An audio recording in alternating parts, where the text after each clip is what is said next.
What's up, everybody? You already know what's going on. It's your girl, Christine, and this is my new segment, See Money Report. So let's get into the news, y'all. All right, so rapper Herbo is getting into some mess, you guys. And no, this is not baby mama drama this time. Now, back in 2020, y'all, Herbo worked with Prince Lobel Ty. He was basically a law firm helping him get out of this fraud scheme.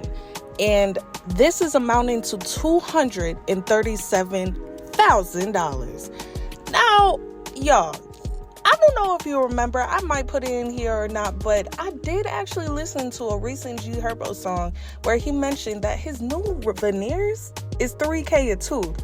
So this 237 Herbo, we try to figure out what's going on. Why are you acting like you don't have it? What's really the issue? Are the promotions that you're posting on Instagram paying enough? What's really going on?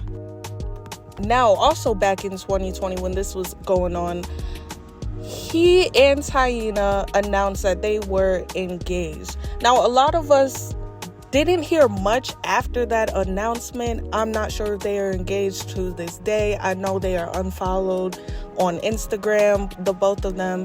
But I do know that helped him in that case. He was engaged to her and she was pregnant at the time with his now third child. Now, it has been reported that Herbo's last payment made was back in 2023, guys. We are almost in October of 2024. Now, I've been reading comments on the blogs. People are calling him brokey. People are calling him a fraud. So I really want to know in the comments below. Let me know, what do you think is really going on with Herbo? Do you think that he's going to be the next rapper locked up?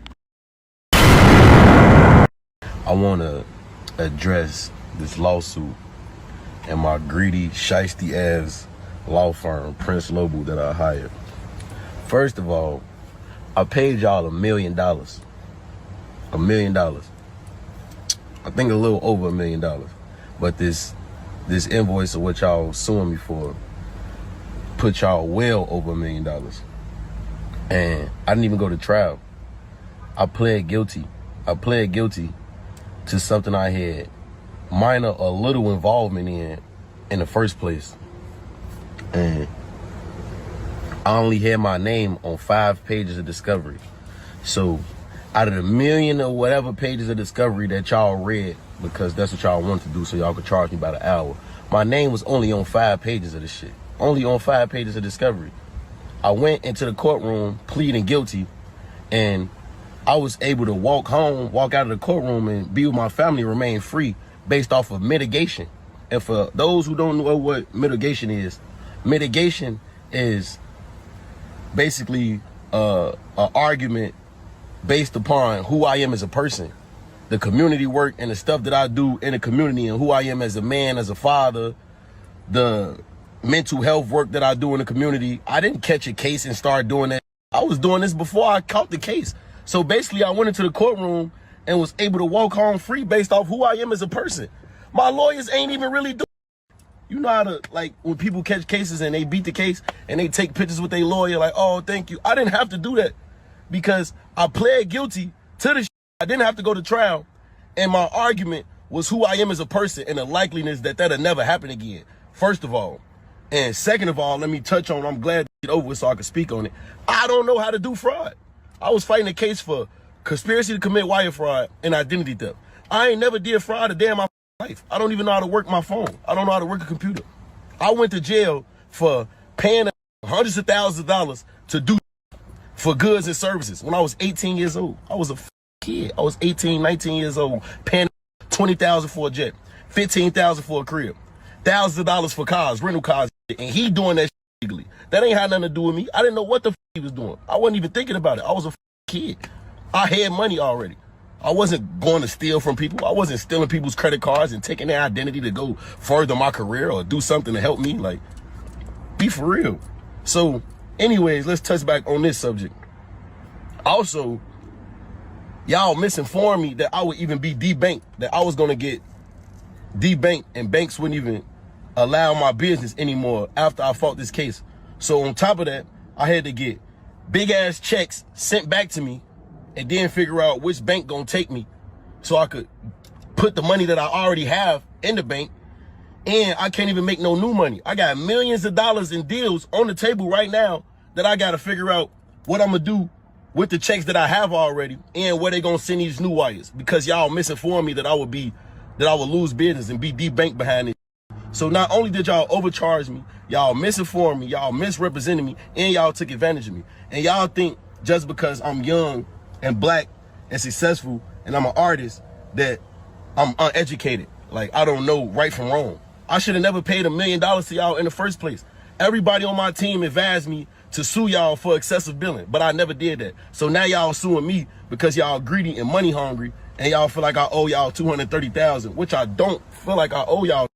But if y'all would have reached out to my team before issuing this public lawsuit, we would have paid y'all. We'd have got to the bottom of it. And my team would have informed y'all that y'all didn't tell me that I would be debanked. So now I got to figure out where to put all my money. Where to put my money and where to receive my new money to even pay y'all in the first place. That's crazy to me. But I just wanted to speak about it publicly because people get the wrong message and they get, you know what I'm saying, go through loopholes and people will look like, oh yeah, I stole or I'm in the wrong. I honestly am not in the wrong. Y'all misinformed me, y'all misrepresented me, y'all took advantage of me. I paid y'all $1 million, I didn't go to trial. It's people who fight murder charges that didn't have to pay $1 million to their attorney. Like, I don't know, but it is what it is. I'm gonna deal with it. My team gonna deal with it. It's not really affecting my day-to-day life. The only thing that I'm bothered by is the fact that I'm having millions of dollars on hold because I gotta figure out which banks will take me because y'all didn't tell me that I would be debanked because of this. And I had no involvement in the case. Y'all knew I had no involvement in this case. Y'all know I don't do fraud. I never done fraud in my life. And I'm suffering from it because I didn't tell on it, because I didn't snitch. That's the reason why I'm fighting this case, because I didn't tell on it. But it is what it is, man. And I wanted to just issue this public statement because I see it's going viral everywhere. And my fans, you know, I feel like they deserve a statement from me behind this, because I'm not going to run off on a $230,000 bill. I already paid y'all $1 million. And I didn't even know that y'all was about to issue this public lawsuit. And I'm innocent. I didn't even do it, but it's all good. All right, y'all. So we officially watched that together. And honestly, I'm so glad that I waited to put this out because that live came out at the perfect time. So honestly, over that live, I was actually really surprised to hear that he paid over $1 million. We really don't hear that with rappers paying so much up front. It is very interesting that this whole scheme really wasn't him on hand. Yeah, he did have a part in it, but he was trying not to snitch. I don't know if there's any information of who the person really is at this point, but I think this is kind of a sticky situation. But I think it's looking up for Gherbo if what he's saying is the truth. So let me know what you guys think in the comments. You know, we seen Gherbo in them Teslas with Angela Reese, bulletproof. Now we know he's not no 6'6" basketball player, but hey, I think he's doing pretty well for himself. So let's see if we hear anything updated, and you can hear from me first, y'all. Don't forget to like, comment, and subscribe. Follow me on Instagram, shutup_Christine. Till next time, y'all.